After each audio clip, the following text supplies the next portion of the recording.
Scott, a letter just arrived for you by special messenger. Oh. You go on in, Dan. I'll be along in a moment.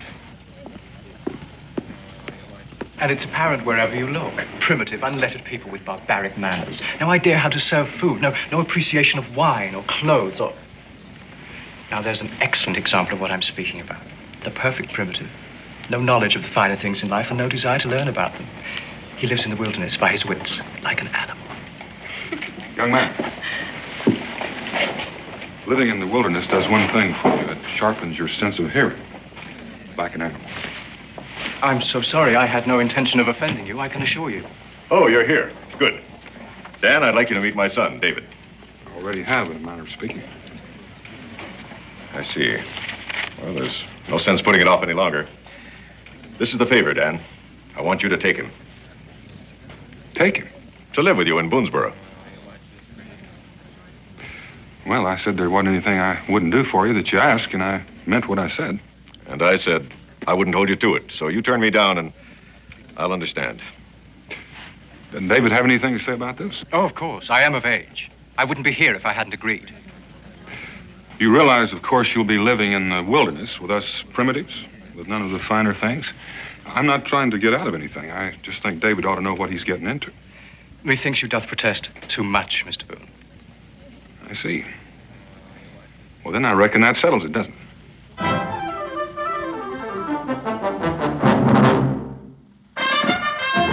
Daniel Boone was a man, yes, a big man, with an eye like an eagle and as tall as a mountain was he. Daniel Boone was a man, yes, a big man. He was brave, he was fearless, and as tough as a mighty old tree. From the coonskin cap on the top of old Dan to the heel of his rawhide shoe, the rippinest, roaringest, fightingest man the frontier ever knew. Daniel Boone was a man, yes, a big man, and he fought for America to make all Americans free. What a Boone was to do and what a dream come true was he.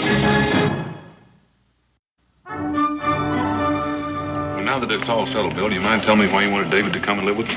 Now that it's all settled, no. David, as you can see, is a fop.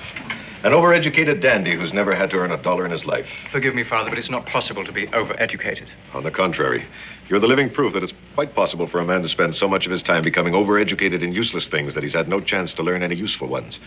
He's never had to raise a blister on his hand or a drop of sweat on his brow from honest labor. You were the one who suggested I go to Europe to get the best education possible. You even chose the school. That's true, but... And I made the most of it. I had no opportunity for honest labor, and I didn't need it then or now. Mr. Boone, in my opinion, this whole idea is a scandalous waste of time, yours and mine. But he has agreed to humor me. Have you any notion in particular of what you want him to learn? Yes. I want him to earn the things he now takes so lightly for granted. I want him to learn what it's like to bend his back over a pick and shovel, to fell trees and cut and shape them for a house, to walk a 60-mile trap line in rain and snow, to shoot his food and skin it for the clothes on his back. I want him to learn what life is all about. Yes, but you see, Father, that is not what my life is going to be about. I don't intend to ignore 12 years of education. I mean to use them. Well, I think your father has a point, David. I think maybe your education could stand a little filling out. There is nothing that cannot be learned from books, Mr. Boone. Well, no, I doubt that. And I don't think you could find any book that says that. Besides, this conversation is quite academic. I have agreed to give up several months just to keep my father happy. Do you think that's long enough, Dan? Well, you can learn a lot in a short time if you want to, and nothing in a long time. I think it's up to David. Oh, no, Mr. Boone, it's up to you. You see, I am just an empty vessel waiting for you to pour some of your precious knowledge into me. I even intend to humor you, within reason.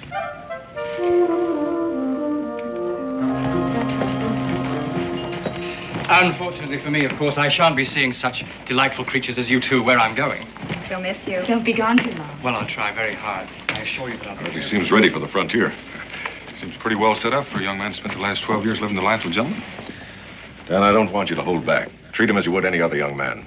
And don't be afraid to, well, make it as difficult as you think necessary. Within reason. Of course, I leave that up to you. He's made of good stuff, I'm sure of it. Mr. Boone, if you're ready, I'm sure I am. Well, what is that? Paints, brushes, canvas, sketch pads, and charcoal.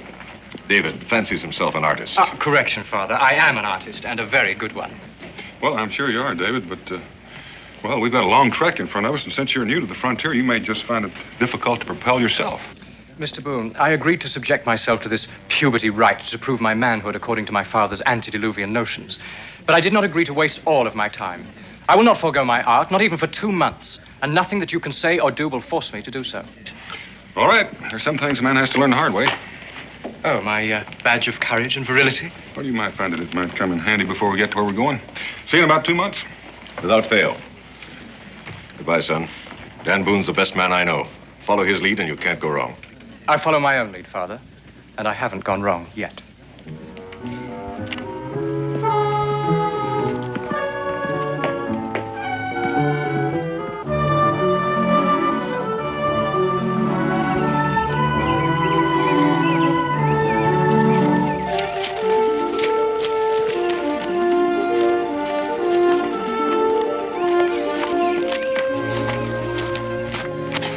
Why are we stopping?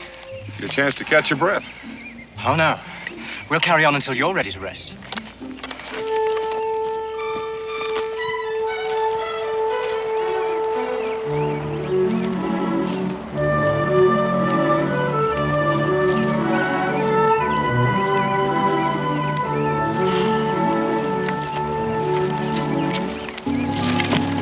Now why are we stopping?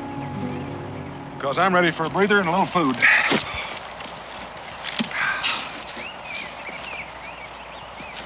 Taking pity on the tenderfoot?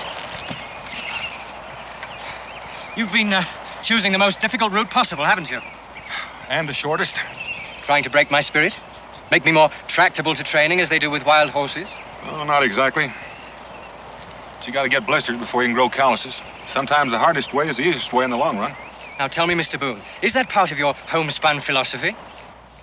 That's what you want to call it, but it's a fact. David?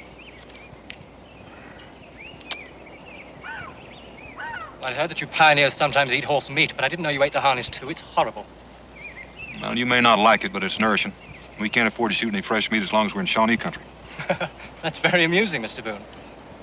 You know, you needn't try to inflame my imagination with fantasies of all the dangers lurking ahead of me in the wilderness. I've made my commitment to study before the feet of the Aristotle of the frontier, and I intend to live up to it, without any of your childish attempts to frighten me.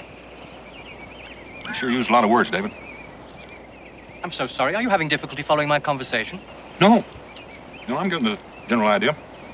I sure would hate to have you holler help for me, though, if I was drowning. Well, then I'll make it very simple for you. I don't believe that there's an Indian with 100 miles of here. Takes in a lot of territory. You'd still have me believe that we're in danger, wouldn't you, Mr. Boone? Well, I'm bored with your childish pretense. I've had enough of it. Well, you're entitled, David. You're pretty good at humoring people, so just for now, why don't you humor me? And let's haul out of here.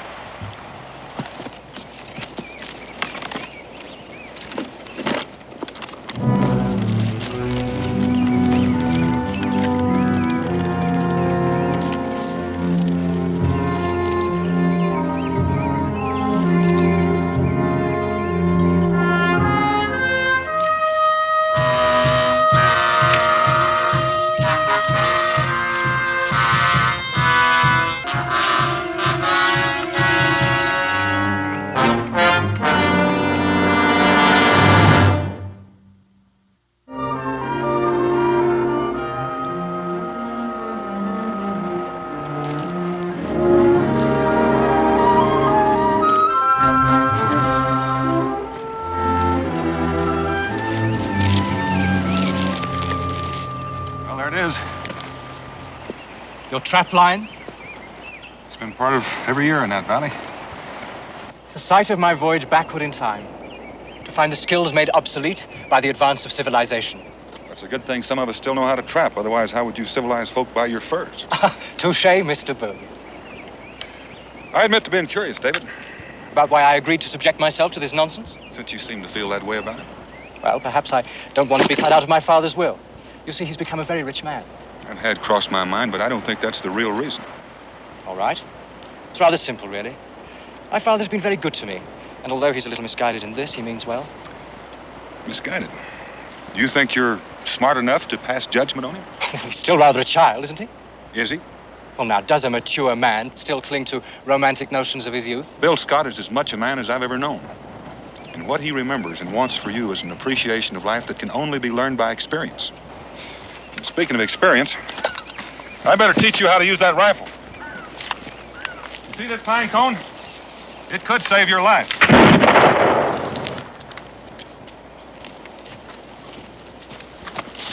Did I say I was going to teach you how to shoot? Ah, you see, I forgot to tell you, Mr. Boone. I attended Sandhurst for a while. Oh, now, in case you're not familiar with it... It's a military college. Now, is there anything else you forgot to tell me? Mr. Boone, I'm afraid I haven't been quite honest with you. You see, when my father first proposed this wild experiment, I decided that I would shorten my apprenticeship by doing some research. Now, I will grant you, there aren't many textbooks available on trapping beaver, hunting bear, building cabins, and other skills related to a wilderness. But I must confess that I have managed to digest the ones that I could find quite thoroughly, and I think that you will find me very knowledgeable on any project that we might decide to undertake. That's very interesting, David. Thank you. Of course, I realize it does sound a bit smug, doesn't it? But, well, look, I could give you a pointer on the way. I mean, there's nothing like practical experience, now is there? Well, it does come in handy now and then. What is it? Shawnee, I reckon. Oh, Mr. Boone, I don't see any Indians. Come on, David. Mr. Boone, aren't you being a bit ridiculous? This is no time to stand around and argue. Now, Mr. Boone, I think this is one of your backward jokes. It is not a joke. And I don't intend to be a victim of it. David.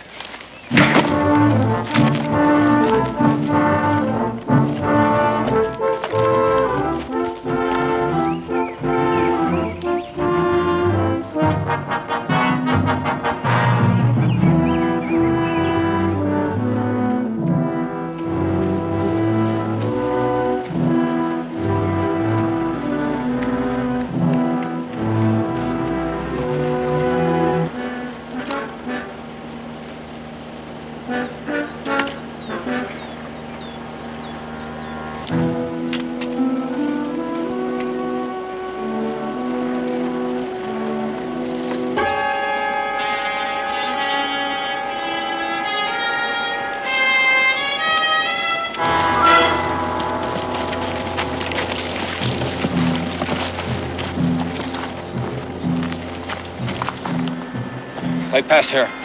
Short time ago.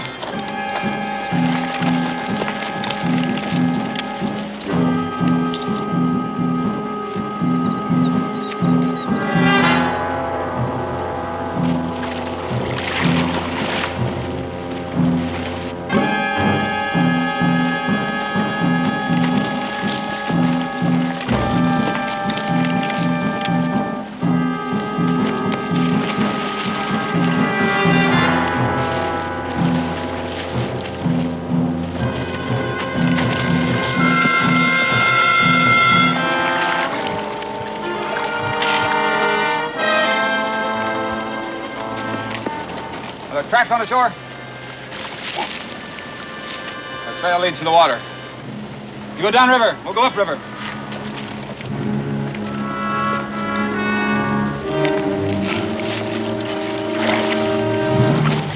Quietly. Let him get out of earshot. He's magnificent. A most impressive specimen. Do you think he posed for me? Long knife? Well, he might trade you even a little of his time for your scalp. Well, if they're on the warpath, why do they have a woman with them? Long Knife happens to be the son of a Shawnee chief. When he left his father's tribe, he left with a handful of followers. Might be he's looking for a new place to light. Well, what did they disagree about? About killing pale faces. The old chief was dead set against him. Not Mr. Boone. Well, I think I owe you an apology. About the Indians, I mean. Well, I reckon that makes us even. I owe you one for hitting you, but there wasn't any time to argue. Well, under the circumstances, I accept. Let's go.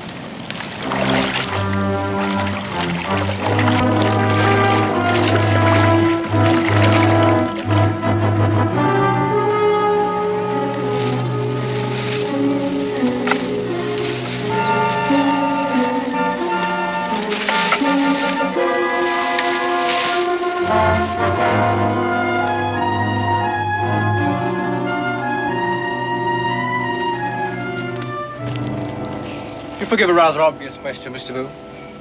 I mean, a very short time ago, we were running for our very lives from angry savages, and yet now you sit terribly calmly, build an enormous fire and cook some fish. Well, I mean, is there some sort of an unspoken truce that takes effect at sundown? That's pretty good, David. But that's not exactly the way it is. A human sanctuary? How curious. Well, you see, Longknife's father's a chief, and he owns this land. And they had a falling out, and Longknife swore never to set foot in this territory again. Could you draw me a map of it? Well, not even a good artist could do that. Here, let's see. This Thank stuff. you.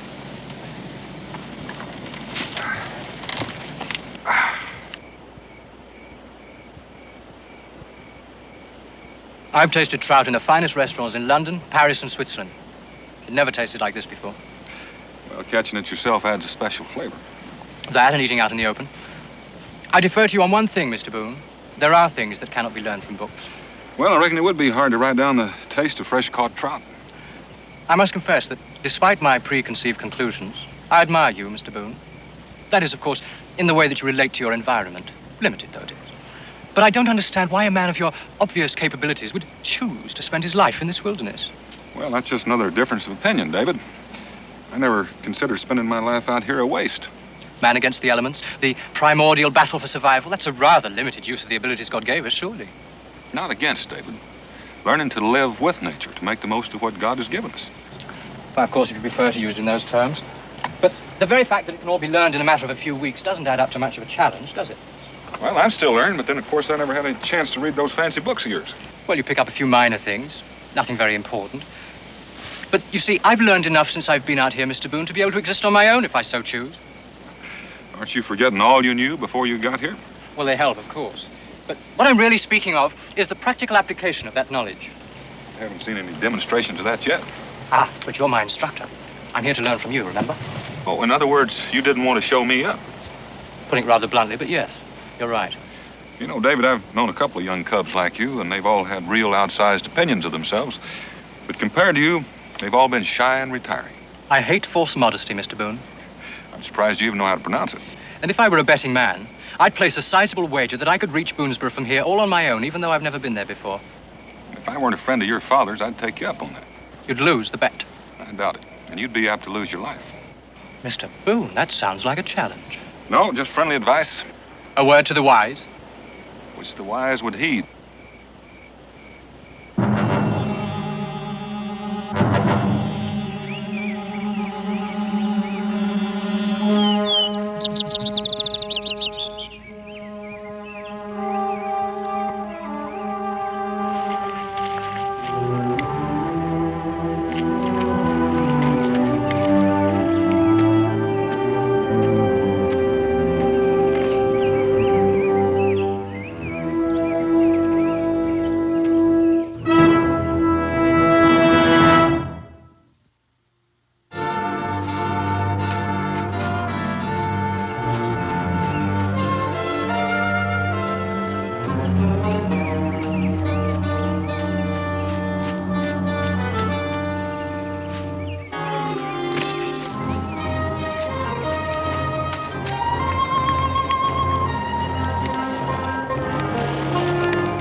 David.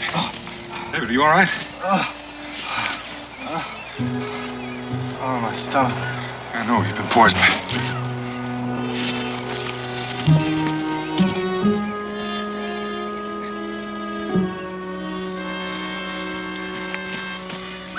Here, chew these. Chew them. Chew them up. Swallow it.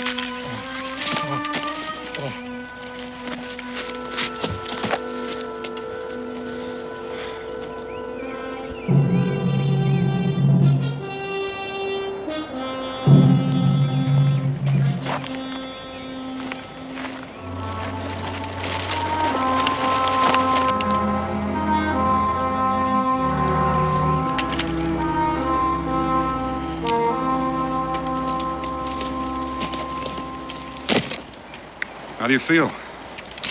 It's all the same to you. I think I'd like to die. Right here. You almost did. Aren't you going to say I told you so?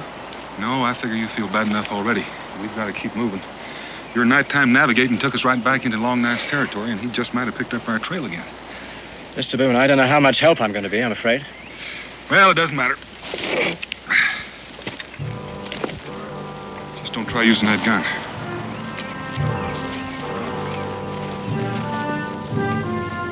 Welcome to our camp, Long Knife. I've been sort of expecting.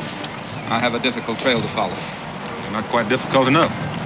Now that you've found us, what can I do for you? Is your friend? He's the son of a friend. That's my picture. How did he get it? I expect we found it wherever you left it. Did you make that drawing? Yes, I did. Good. You come with us. Beg your pardon? You will come with us. What do they want with me? I don't know, but I wouldn't put up too much of a fight. Oh, this is ridiculous. They can't just abduct me like this. Long Knife, the son of my friend, and I came in peace. Boom. Don't make me shed your blood. A tribal artist has died. I need someone to take his place. I need someone to paint the signs when we bury our dead. I see. Without these things, your braves grow restless. Think of rejoining your father's tribe.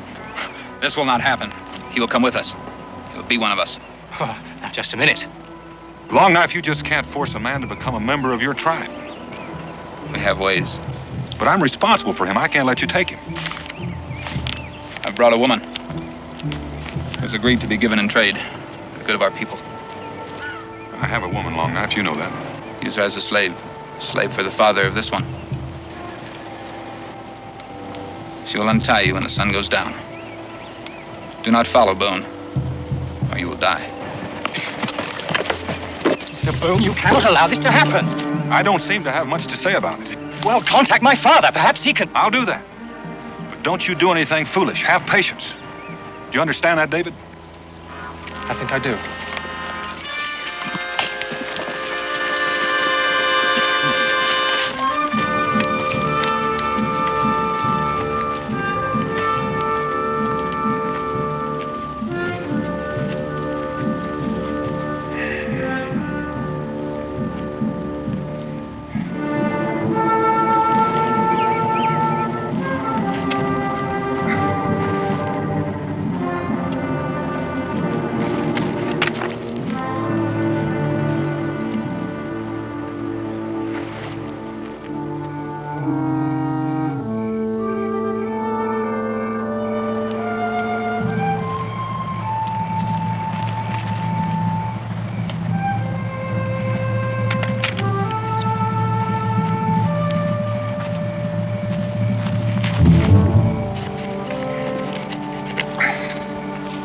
Thanks. Now you can go back to your own people. I cannot. I belong to you. Nobody belongs to anybody. No offense intended. But I cannot go back. I've been given in trade. It's a matter of honor for me and for Long Knife.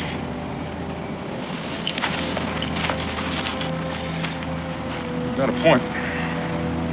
You are my slave. You gotta do what I tell you. Fine. You come along with me.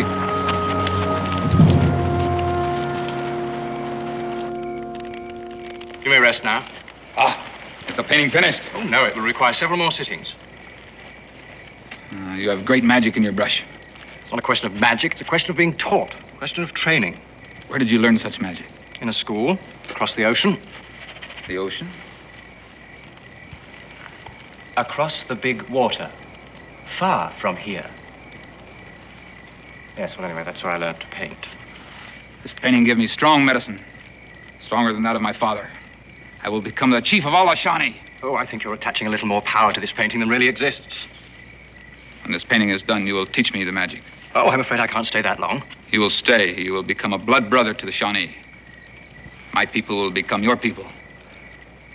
Now, I'm sure you intend that as a great compliment, and I am deeply flattered. But I don't really think I'm worthy of such an honor. And the plain truth of the matter is, I have no desire to become your brother. To become a Shawnee is a great honor. Oh, I'm sure it is, only... You dare to insult our ancestors? No, I don't wish to insult. You paint again. Yes.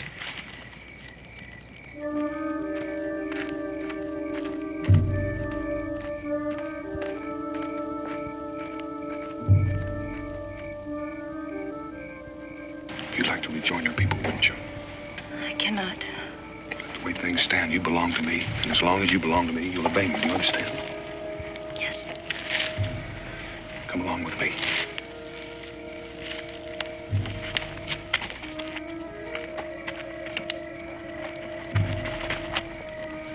Good. Oh, you're tired of holding that pose? Then we shall finish the painting tomorrow. Now you become one of us. What? Ready for the ceremony. Why don't we just finish the painting?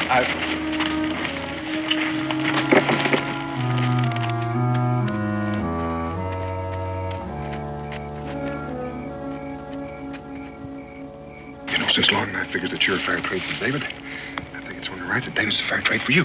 I don't understand. I just wouldn't want Long Knife to come to the conclusion that you'd come along with me in this.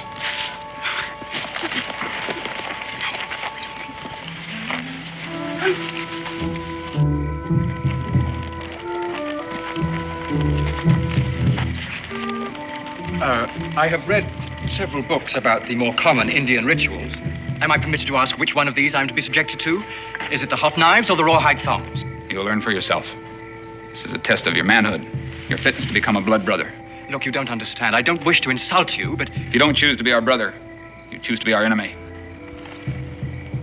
What if I don't measure up? Supposing I'm not strong enough, not brave enough to survive the ceremony? That would be very bad. Tell me, is it a customary part of your ceremony to be tied up like this? Does it not question a man's courage? Soon you'll be untied to run the gauntlet. Run the gauntlet? It's our first ritual. Since there's but 8 of us, you will be allowed to run it twice.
Drink.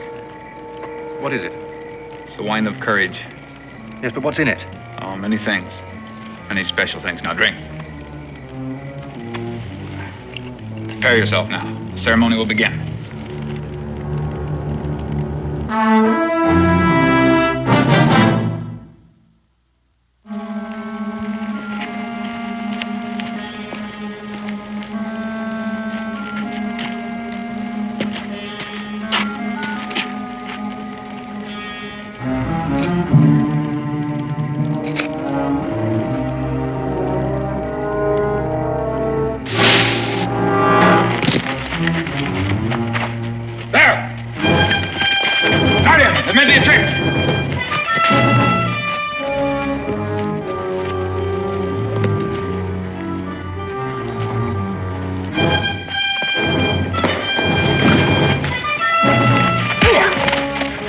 Magnificent tactics, Mr. Boone. Let's get out of here. Won't they follow us if we run? They'll kill us if we stay here.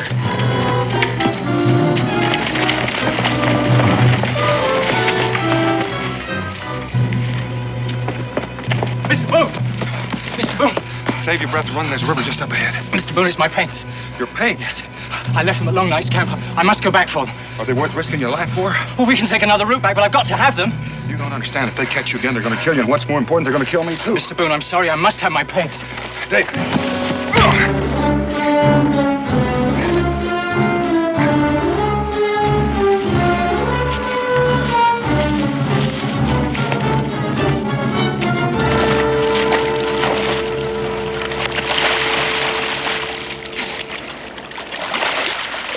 Mr. Boone, you struck me. Again. That's right, I did. Again. All right, sir. This time, I insist on satisfaction. Listen, I'll give you your chance, but this is not the time or place. Long Knife's behind us, and if we fight here, he's the only one that's going to get any satisfaction out of it. Very well. I will await a more propitious time. Well, I'm sure glad to hear that. Now, let's get out of here.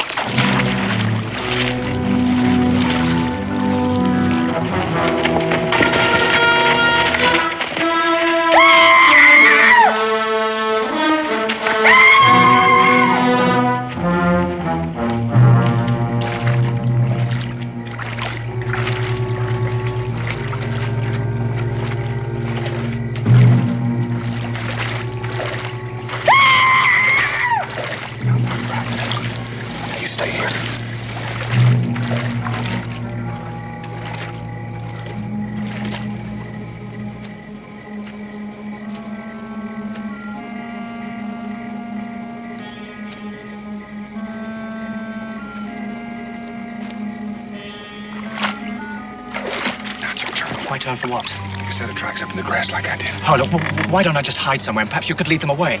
Now, wait a minute. It's not that I want to make you the quarry for my own safety. I don't want to see you killed on my account. Besides, you can outdistance them alone. Well, you do like I asked. Don't you think Long Knife can tell the difference between two sets of tracks and one? Yes, I should have thought of that.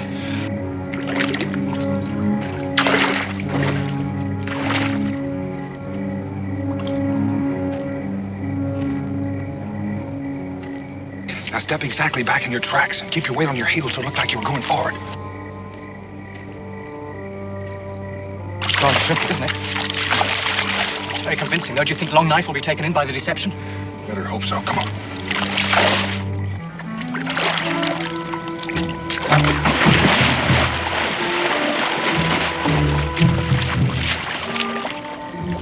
I left the water here. Tracks lead up to the dry grass. Boone is smart. He knows that I swore never to set foot on my father's land again. He'll take refuge there. Your father's land right there. You four go this way, the rest will go this way. We'll search for him across the water. Boone is like the fox. You lead the hunt one way, then go another. Go now, we waste time.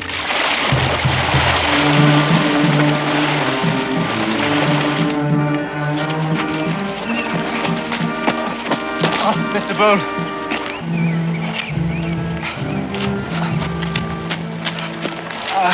How much further do we have to go? Too far if we're going to travel at this pace. Long Knife's a lot smarter than I gave him credit for. He's following us like a hound after a raccoon. But at least there's only 4 of them. That gives us a chance. A chance? Sooner or later, they're going to catch up with us. So we'll pick the time and the place.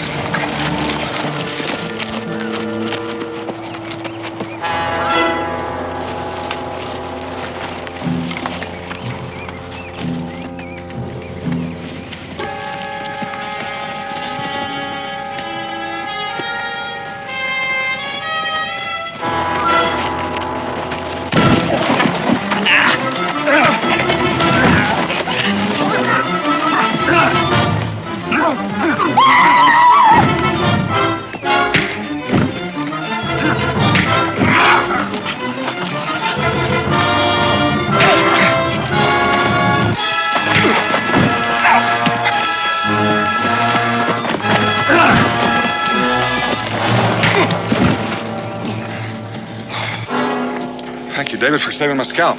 Well, that works both ways, doesn't it? Now, if you'll let me have your knife. What do you want with my knife? Well, we're going to scalp them, aren't we?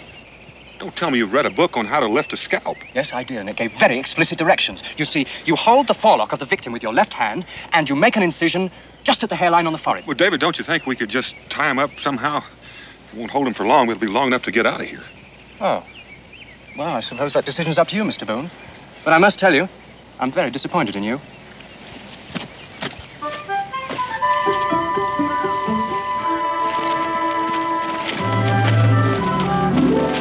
Mr. Boone, aren't we traveling in the wrong direction?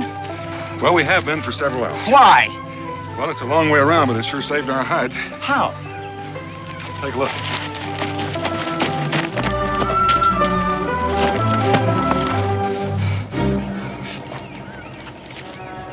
They're stopping.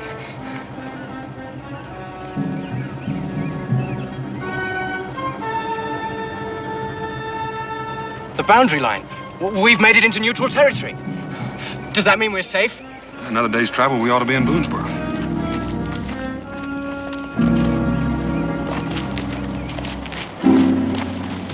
All right, Mr. Boone. Here and now? Here and now, Mr. Boone. Why don't you take a little time and get your breath? Oh, I am sufficiently recovered, thank you. Besides, it will help to balance the advantage of my obvious youth. I mean to be very fair about this, you see. Oh? What's going to balance my advantage in size? My superior skill. Mr. Boone, I hate to do this, but my code demands satisfaction. I see. Well, what if I tell you I don't know how to fight your style? That's exactly what I'm counting on, Mr. Boone. It's no good trying to talk your way out of it. I insist on teaching you a lesson. Would it make any difference if I told you I don't want to fight you? Well, you were quite willing before when you struck me without warning. Well, you know why I did that, David. Mr. Boone, I have no intention of changing my mind. We will fight until one of us is unable to rise to his feet. What a waste when we have so far to travel. Why don't I just apologize and we'll let it go at that? Don't patronize me, Mr. Boone. You defend yourself. You will see that brute force is no match for the science of fisticuffs. Science, Mr. Boone, the wave of the future. Well, I reckon so, David, but we're not in the future yet.